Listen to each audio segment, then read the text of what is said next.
ngokuthanda nokukhethelwa uNkulunkulu bayashada. Kodwa abantu abatshatayo okanye abatshatiswa ekhaya labafundi ngabantu abadele konke, abazincamile, abahlala ekhaya labafundi full time, abangahlali ekhaya labafundi, abangazidelanga, abangazincamanga, abasaphila ngaphandle, basahlala ngaphandle bekwisystem yeli lizwe, abatshatiswa ekhaya labafundi. Kutshatiswa abo bodwa balungele nabazithabathela isigqibo sokuhlala bafundiswe ngayo yonke imfundiso kaJesu Kristu. Amen. Amen. Indlela yokushadisa kulomhlaba kulelizwe ayifani nendlela yombuso kaNkulunkulu.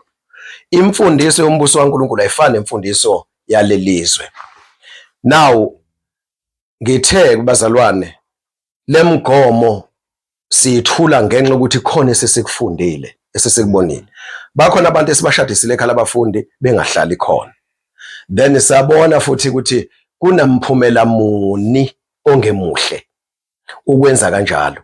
Ingakho manje sesithi asilungise ngoba kunomphumela ongemuhle ukwenza kanjalo.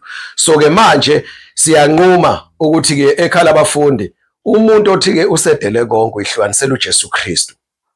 Uma ngabe kufika ukuthi uNkulunkulu ummisela ukuthi ashade, kuphela umuntu onemfundiso kaJesu Kristu, imfundiso yondlela yokuphila isystem yombuso kaNkulunkulu. So ke ngeke kumuntu onganayo lemfundiso athi uzoshadisa ekhaya labafundi then emva lokho ahambe, because indlela yokwenza ayifani. 2, asikwazi ukuhlanganyela kumuntu sithi siyamhlanganisa ebe engakasithatha isinqumo sokuyihlukanisela uNkulunkulu ngokupheleleyo. So kusho ukuthi lezi zinto asazenze ezingamthokozi uNkulunkulu masithi nathi siyamhlanganisa, nathi sihlangana kunye naye. Then ke uma ngabe kusasa qhoma idivorce, uma kusasa uNkulunkulu ehlambalazeka, nathi siyingxenye yalokho.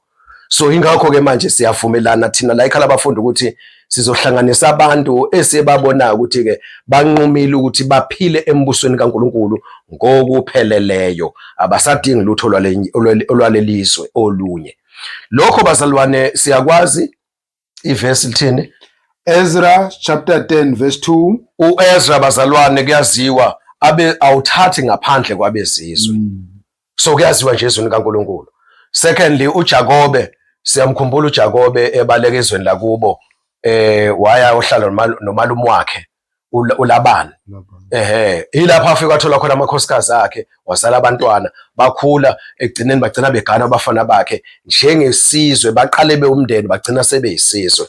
So ke esikwenza abazalwane sizama ukubuyela empilweni ejabulisa ithokozisa ubaba uNkulunkulu esiyithola kokhokho bethu uAbrahama, uJakobe, uAbrahama, uIsaka noJakobe lesizwe sakwaIsrael kuze kufike ebandleni laqala ukuthi ke bekuphilwa kanjani. So ke asikwazi ukuhlanganisa sithi sishadisa abantu abangenayo impilo yasembusweni kaNkulunkulu. Siyabonga egameni laJesu.